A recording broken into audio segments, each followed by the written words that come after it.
I remember back as a child feeling things that I thought were a normal part of human sensing.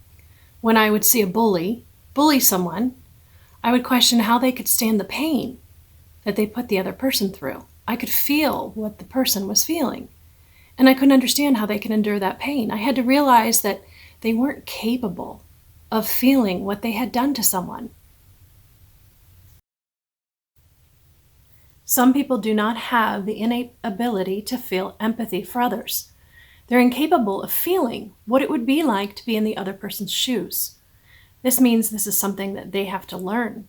It doesn't come naturally to them. Most humans are on a spectrum. Most humans can feel some level of empathy. But then we have those high on the scale who have a complete lack of empathy. And we usually put these individuals in categories like narcissism, or sociopath, or even psychopath. And then on the other end of the spectrum, we have those who feel a great deal of empathy for others. And we might even go as far as to say that they are empaths. We are creators, and this means that our creations begin with thought. Thoughts then give birth to feelings and emotions.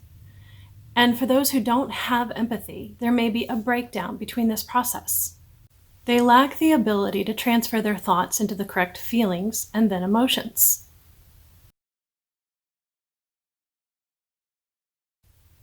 After having a near-death experience at age 20, I was reminded of this fact that we are all connected. This means that what we do to others is what we're really doing to ourselves.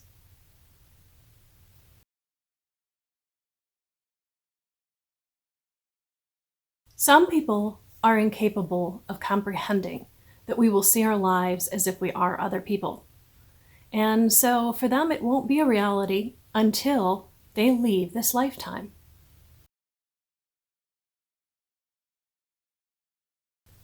Some do not have the correct soul development. And this means that when they suppress and harm others, that they will develop a power reaction rather than an empathetic reaction. And this means that it can become like a drug to them, and they have to continually seek out more and more power over others.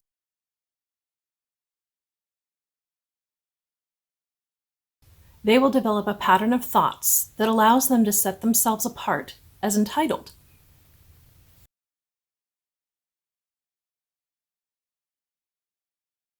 Once this thought pattern is rooted, it will lead to feelings and then attitudes and actions that reinforce it.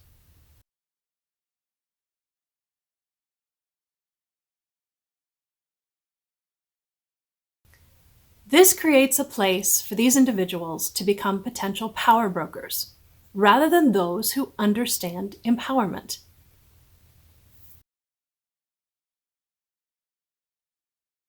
For some, this concept is developed as an unconscious perception of fear.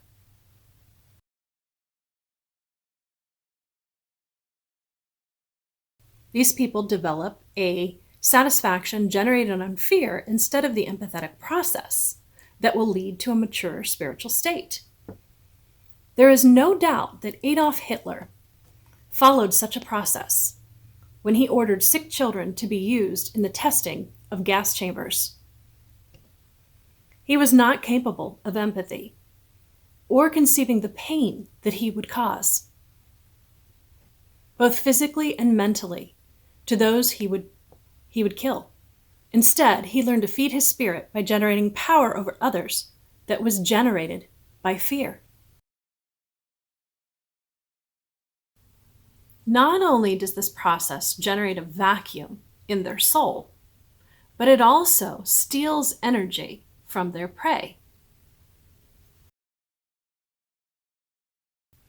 Fear acts as a vacuum where love is absent.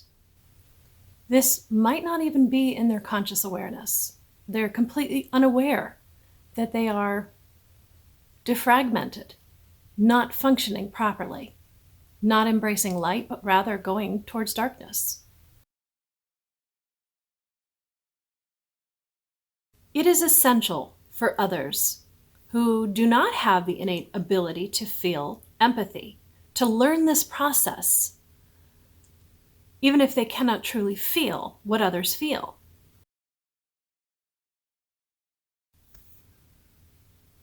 The acknowledgement of our actions as a direct reaction on others can still be a learned process that will enable an individual to progress to a more balanced state.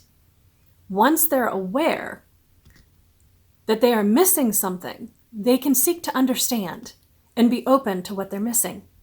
This realization will then offer an opportunity for them to evolve spiritually and to be an active participant in the creation process that'll bring about a more positive directional growth for themselves and for those for which they interact.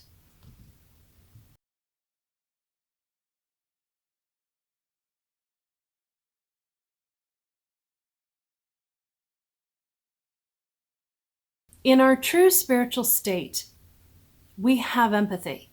We feel for others.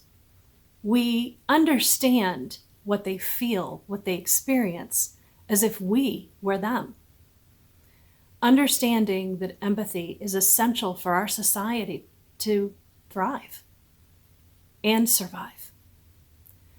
It's very important for us to get to the point where we're not so unkind, we're not so harsh, we're not so mean, we're not so judgmental.